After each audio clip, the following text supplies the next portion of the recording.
Hello students, आज मैं कराने जा रही हूँ आपको नाउन का पार्ट 8, जिसमें मैंने कुछ स्पेशल टाइप के नाउन लिए हैं। और इसके बाद after this video I will teach you pronoun. Now the question number 1 to 4 मैंने लिए हैं। क्वेश्चन नंबर 1 से लेके 4 तक आपको करेक्ट स्पेलिंग चूज करनी है। देखिए, pick out the correct spelling. Option number first question में डाला option number A jewellery, JEWELLARY। Option number B JWELLERY। Option number C JEWELLERY and option number D both A and C. अब देखिए, इसमें check करिए कि कौन सी spelling सही है। Option number C is correct. Okay, option number C is correct. Option number C is correct. Now the question number 2, देखिए इसमें भी आपको वही छांटनी है कि आपको करेक्ट स्पेलिंग चेक करिए। क्वेश्चन नंबर ए ऑप्शन देखिए LIESURE। Option number B LEISURE। Option number C LAISURE। Option number D none. तो देखिए, पहले तो मतलब समझिए कि लेजर मीन्स क्या होता है। लेजर मीन्स होता है आपका, लेजर मीन्स होता है फुर्सत। It is my leisure time, इस तरह से हम समझ सकते हैं। तो देखिए कि आपका करेक्ट स्पेलिंग कौन सी हो जाएगी। LEISURE स्पेलिंग ध्यान रखिए। LEI होता है, LIE आपका रॉन्ग हो जाएगा। LEISURE। Option number B is correct. Now the question number 3 देखिए, इसमें भी आपको मैंने कहा आपको 4 क्वेश्चन ऐसे हैं जिसमें आपको स्पेलिंग चेक करनी है कि कौन सी स्पेलिंग सही है। ऑप्शन नंबर ए में लिया है lustful. Option number B lustful. Option number C both A and B. Option number D lustful. आपको देखिए कि कौन सी स्पेलिंग आपको ठीक लग रही है। पहले तो आप देखिए कि जो भी फुल वाली जैसे कि स्पेलिंग होती हैं, कप फुल, ब्यूटीफुल, तो ये देखिए कि इसमें जो स्पेलिंग्स होती हैं, कभी भी इस तरह की स्पेलिंग्स में डबल एल का यूज नहीं होता। तो option number A should be correct. Option number ए हो जाएगा लस्टफुल। लस्टफुल का मतलब समझ लीजिए, लस्टफुल होता है क्या है। लस्टफुल मीन्स होता है संगी, या कोई व्यक्ति है जो कामुक प्रवृत्ति का है, या संगी है, या हैबिचुअल है। ये हो जाएंगे इसके meaning. Now the last spelling correction is magnificient, magnificent, none. ये बहुत ही ज़्यादा इंपॉर्टेंट है, ये काफ़ी इंपॉर्टेंट है, इस पर ध्यान दीजिए कि मैग्निफिकेंट, जो मैग्निफिसेंट होता है, जिसको मैग्निफिशेंट करके बोलते हैं, तो उसको देखिए MAGNIFICIENT। Option number B MAGNIFICENT। Option number C MAGNIFICANT। Option number D none. Magnificient means होता है एक्सट्रीमली ब्यूटीफुल, बहुत ज़्यादा सुंदर। ओके, तो इसमें आपकी करेक्ट स्पेलिंग हो जाएगी ऑप्शन नंबर बी। देखिए MAG स्पेलिंग चेक कर लीजिए, काफ़ी आती है ये वाली। MAGNIFIC, के बाद कभी भी आई का यूज़ नहीं होता, NT। ओके, नाउ अब मैंने लिए question number 5 to 8। Pick out the suitable collective nouns. कुछ suitable collective nouns question read कीजिए। Question number 5, a dash of musicians.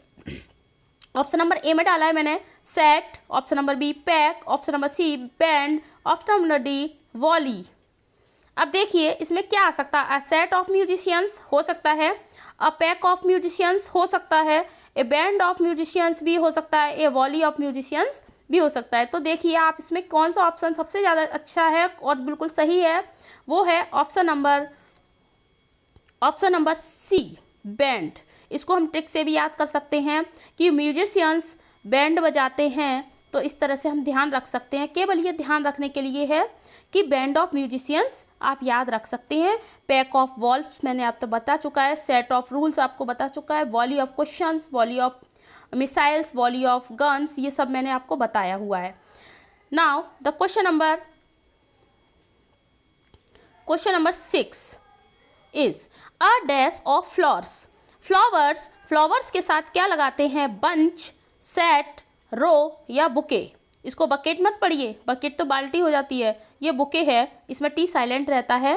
तो देखिए, तो हम देखते हैं कि फ्लावर्स जो होता है तो उसके साथ में हम किस तरह का कलेक्टिव नाउन की यूज करते हैं। देखिए, बंच भी आ सकता है, सेट भी आ सकता है, अगर हम देखें तो गुच्छा, अगर फ्लावर्स का गुच्छा, रो, एक क्रम में फूल भी लगे हो सकते हैं, या बुके। लेकिन सुइटेबल और collective noun will be bouquet.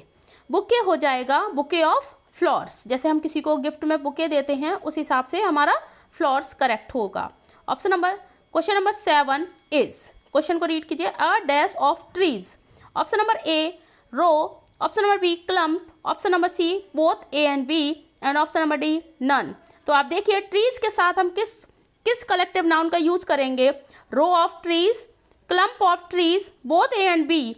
तो देखिए, जो ट्रीज है उसके साथ हम रो का भी यूज कर सकते हैं और क्लम्प का भी यूज कर सकते हैं। Option number C will be corrected. Now the question number 8 is a dash of cigarette. A dash of cigarette. अब देखिए कि जो सिगरेट्स होते हैं उसके लिए हम किस ऑप्शन का यूज करेंगे? कौन सा कलेक्टिव नाउन सुइटेबल होगा? पैक, पैकेट, बंडल या बंच। अब बताइए मुझे इसमें क्या आ सकता है? पैक, पैकेट, बंडल या बंच। सिगरेट का क्या होगा? सिगरेट का पैकेट ही होता है, तो option number B will be corrected. Now the question number 9 और 10 मैंने लिए हैं कि आपको चूज करना है एब्स्ट्रैक्ट नाउन। देखिए, ये बहुत ही ज़्यादा इंपॉर्टेंट है, आप इस पे इंपॉर्टेंट टिक लगा लीजिए। Secret, secrecy, secretness, both A and B. तो जो आपका सीक्रेट है, सीक्रेट आपका किस तरह का वर्ड है? देखिए, मैंने पूछा है यहाँ एब्स्ट्रैक्ट नाउन, आपसे नाउन नहीं पूछा। अगर मैं नाउन पूछती तो आपका सीक्रेट भी सही हो जाता और सीक्रेसी भी सही हो जाता, तो ऑप्शन नंबर डी हमारा सही हो जाता। बट चूंकि मैंने एब्स्ट्रैक्ट नाउन पूछा है तो सीक्रेट एक एब्स्ट्रैक्ट नाउन नहीं है। देखिए, अगर मैं कहूँ कि सीक्रेट का बहुत ही ज़्यादा इंपॉर्टेंट है, बहुत ही कंफ्यूजिंग है ये, क्योंकि सीक्रेट मीन्स होता है रहस्य। सीक्रेट मीन्स होता है रहस्य, तो रहस्य भी हमारा क्या हो सकता है? रहस्य हमारा हो जाता एब्स्ट्रैक्ट नाउन। हो सकता है लेकिन नहीं है। रहस्य एक नाउन है बट एब्स्ट्रैक्ट नाउन नहीं है। सीक्रेट का एब्स्ट्रैक्ट नाउन होता है सीक्रेसी। काफ़ी इंपॉर्टेंट है ये, इस पर टिक कर लीजिए। Option number B should be corrected. ठीक है। Now the last question 10 is, इसमें भी आपको एब्स्ट्रैक्ट नाउन ही चूज करना है। प्राइवेटनेस, प्राइवेसी, प्राइवेट या ऑल ऑफ दीज। देखिए, अब मैं बताती हूँ आपको, जो आपका लास्ट क्वेश्चन में जो आपका सीक्रेट वर्ड था वो आपका एडजेक्टिव भी हो सकता है। अब देखेंगे कि एडजेक्टिव का यूज, जैसे कि अगर हम इसको एडजेक्टिव के रूप में यूज करेंगे तो जैसे सीक्रेट क्वेश्चन कुछ भी लिख सकते हैं। अगर वो हमसे उस पर क्वेश्चन पे हमारे ऊपर डिपेंड करेगा कि अगर मुझे क्वेश्चन दिया है सीक्रेट क्वेश्चन, तो हमें नाउन ना मान के इसे एडजेक्टिव के रूप में भी यूज कर सकते हैं, क्योंकि सीक्रेट वर्ड नाउन भी है और एक एडजेक्टिव भी है, लेकिन सीक्रेसी हमारा एब्स्ट्रैक्ट नाउन है। क्वेश्चन नंबर 10 में पढ़ा रही थी, वो मैं थोड़ा सा बैक चली गई थी। अब देखिए, प्राइवेटनेस, प्राइवेसी, प्राइवेट या ऑल ऑफ दीज, तो कौन सा आंसर होगा आपका? इसका एब्स्ट्रैक्ट नाउन कौन सा होगा? चलिए बताती हूँ आपको। एब्स्ट्रैक्ट नाउन आपका होगा प्राइवेसी, ऑप्शन नंबर बी।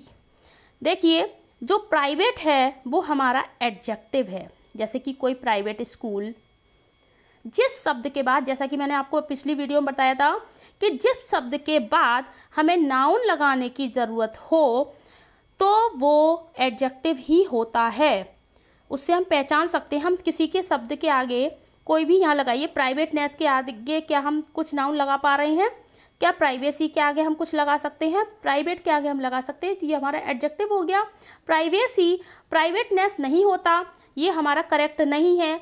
हालांकि जो भी एब्स्ट्रैक्ट नाउन होते हैं उसमें ज़्यादातर हम T by C by ness TION ENCE ये प्रॉपर एब्स्ट्रैक्ट नाउन बनाने के तरीके हैं। शिप, जैसे फ्रेंड है तो फ्रेंडशिप हो जाता है। तो कुछ ऐसे प्रॉपर हमारे समूह हैं जिनको हम एब्स्ट्रैक्ट नाउन के रूप में यूज़ करते हैं, उनसे हम बनाते हैं। आइए मैं कुछ आपको कुछ और तरीके से बताती हूँ। देखिए कुछ मैंने, हाँ एक तरीका और है जो पुअर होता है, जैसे पुअर, तो पुअर का कुछ ऐसे होते हैं जो इनसे नहीं बनते, वो अलग ही तरीके से बनते हैं। तो पुअर का अगर हम क्या, पुअर एक एडजेक्टिव वर्ड है, क्योंकि पुअर पीपल होता है, पुअर पर्सन होता है, तो ये एडजेक्टिव हो गया, क्योंकि इसके बाद हमें नाउन की ज़रूरत पड़ रही है। अब देखिए पुअर, तो अब हम अगर मुझसे कहा जाए कि पुअर का एब्स्ट्रैक्ट नाउन बनाइए, तो मैं बनाऊंगी इसका पॉवर्टी, गरीबी।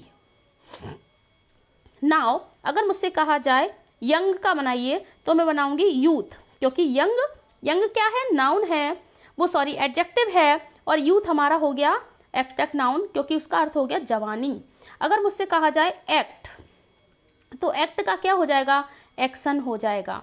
अगर मुझसे कहा जाए गुड का क्या हो जाएगा, गुडनेस हो जाएगा, अच्छाई, किसी की अच्छाई। अगर मुझसे कहा जाए फ्रेंड, तो फ्रेंडशिप। अगर मुझसे कहा जाए प्लीज़, तो मैं बनाऊंगी उसका प्लेजर, क्योंकि आनंद। प्लीज़ मीन्स खुश होना होता है, प्लीज़ एक वर्ब है, देखिए प्लीज़ एक वर्ब है, प्लीज़ मीन्स खुश होना, और अगर मैं प्लेजर लगाती हूँ तो वो हो जाएगा आपका आनंद। आई होप आपको वीडियो अच्छी लगी होगी। मैं कोशिश यही कर रही हूँ कि आपको अच्छे से समझ में आए पार्ट्स ऑफ स्पीच। अगर आप नाउन कर रहे हैं तो नाउन में आपका बेस मजबूत होना चाहिए इतनी वीडियोस देखने से, क्योंकि मैंने कुल 8 वीडियोस आपकी नाउन की बनाई हैं, तो वो 8 की 8 आप देख लीजिए। आपको कहीं पर भी मुझे ऐसा नहीं लगता कि मैं आधा घंटा आपका फालतू में ख़राब कर दूँ आपका, कि पहले ही ऐसे ही आपको कि देखते रहे हुए आप वीडियो देखते चले जाओ। आप कंटेंट देखिए, मैं कम टाइम में ज़्यादा से ज़्यादा आपकी स्टडी कराने की कोशिश कर रही हूँ। फालतू में आपको गुमराह करने के लिए मैंने कोई चैनल नहीं बनाया है। आप चाहें तो आप इस हमारे चैनल को सब्सक्राइब कीजिए, उसको आगे बढ़ाइए, और उसका नतीजा आप देखेंगे, बहुत ही स्ट्रॉन्ग आपका बेस हो जाएगा। और इस वीडियो के बाद मैं कोशिश करती हूँ कि आपका प्रोनाउन ले लूँ अब, और प्रोनाउन को आपको बेहतर कराने की कोशिश करूँगी। बस चैनल को आगे बढ़ाइए, क्योंकि कोई भी टीचर अपने आप बड़ा नहीं होता, स्टूडेंट्स ही उसको पसंद करते हैं और स्टूडेंट्स ही उसे आगे बढ़ा के लेके जाते हैं।